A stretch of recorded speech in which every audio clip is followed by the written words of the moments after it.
नमस्कार मंडळी. तर सगळ्यात अगोदर तुम्हाला मी मुगाच्या शेंगा दाखवते, म्हणजे मुगाचं शेत दाखवते. तर पाऊस कमी असल्यामुळं ना ह्या वर्षी एवढा माल लागलेला नाही, पण ठीक आहे, बऱ्यापैकी आहे. कारण दुसऱ्यांना तर तेवढा पण नाही, आपल्याला स्वतःच्या खाण्यापुरता तरी मूग होईन असं वाटतंय.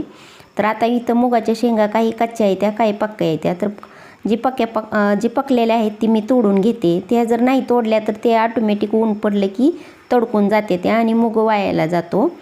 तर आता इथं मी सांगायचं म्हणलं तर मी 2 महिन्यात जास्तीत जास्त मी 4 ते 5 वेळा काम केलं असन. ते बी कसं, पाऊस पडला नाही वेळेवर. तर ही पेरलेलं एकदा, नंतर मग उगवला आणि मग पाणी दिलं आपण. पाणी दिल्यामुळं काय झालं, गवताला जरा जास्त जोर आला. मग मी डवरलं आणि खुरपलं आणि त्यानंतर मग आता आज तोडायला लागले. तर अर्ध्याच्या वर झालेलं आहे माझं तोडून. तर ह्याचा माल किती मूग निघाला हे नक्की दुसऱ्या व्हिडिओमध्ये दाखवीन.